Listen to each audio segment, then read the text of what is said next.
हैं कि आगे बढ़ते हुए कि लद्दाख में 6th शेड्यूल की जो मांग की जा रही है, आखिर 6th शेड्यूल है क्या, और करते हैं 6th शेड्यूल की। 6th शेड्यूल जो है वो हमारा कहीं ना कहीं डिराइव होता है एक तरह से आर्टिकल 244A और 244 से, ठीक है, जो हमें आगे सोल्यूशन देता है कि कोई भी डिस्ट्रिक्ट ऑटोनॉमस डिस्ट्रिक्ट काउंसिल बनाया जा सकता है, ऑटोनॉमस बॉडी बनाई जा सकती है। उसके बाद हम आते हैं 6th शेड्यूल पे। 6th शेड्यूल जो होता है, 6th शेड्यूल में अभी इस समय हमारे पास असम, मेघालय, त्रिपुरा, मिजोरम है। असम थे, बाद में मेघालय, त्रिपुरा और मिजोरम को भी उसमें ऐड ऑन किया गया।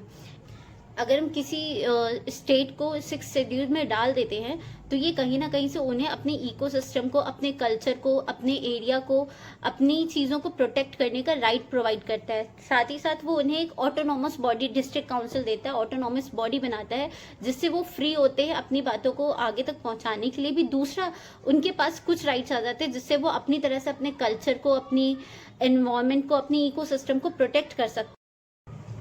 हैं। आर्टिकल 244A के अंडर में एक बर्दलोई कमेटी बनाई गई थी, जिस कमेटी ने ये बोला था कि अगर हम चाहते हैं कि कुछ स्टेट्स हैं जिनका सेपरेट कल्चर है, उनका एनवायरनमेंट है, जिसे वो कंटिन्यू करना चाहते हैं और हम चाहते हैं कि वो प्रोटेक्ट रहे, तो उसके लिए हमें उन्हें एक स्पेशल स्टेट का दर्जा दिया जाना चाहिए और उन्हें उसके बाद 6th शेड्यूल में डाल दिया जाना चाहिए, जहाँ पे उनके पास एक सेपरेट डिस्ट्रिक्ट काउंसिल हो।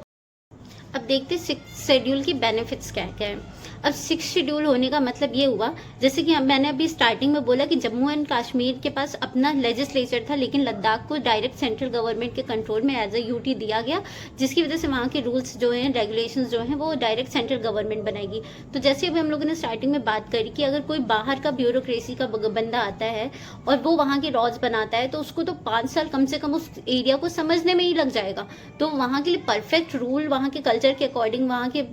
पॉलिसीज कैसे बना पाएगा। इसीलिए लद्दाख के लोग मांग कर रहे हैं कि उन्हें एक सेपरेट ऑटोनॉमस बॉडी बनानी चाहिए, ऑटोनॉमस डिस्ट्रिक्ट का दर्जा दिया जाना चाहिए और उन्हें 6th शेड्यूल में डाला जाना चाहिए। दूसरी चीज, 6th शेड्यूल में आने के लिए उस एरिया का जो पॉपुलेशन है 50% जो उससे ज्यादा जो है वो शेड्यूल ट्राइब का होना चाहिए। और जबकि हम लद्दाख में देखें तो लद्दाख का जो 97% करीब एरिया है वो शेड्यूल ट्राइब्स में ही आता है। तो वहाँ की कल्चर को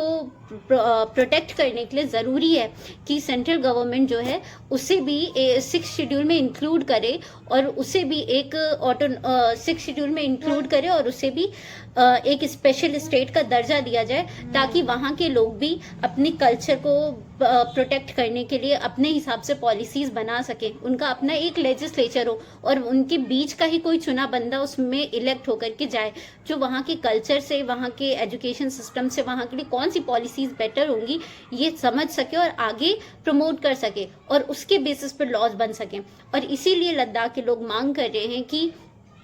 हमारे लद्दाख को 6th शेड्यूल में डाला जाना चाहिए, ताकि उसे 6th शेड्यूल की जो स्पेशल बेनिफिट्स हैं कि हमारे लद्दाख को भी मिले, ताकि वहाँ पे जो मौजूद ट्राइबल एरियाज हैं वो आज भी अपने कल्चर को, अपने इकोसिस्टम को प्रोटेक्ट कर सके, अपने एजुकेशन के सिस्टम के हिसाब से वहाँ पे पॉलिसीज बना सकें। दूसरी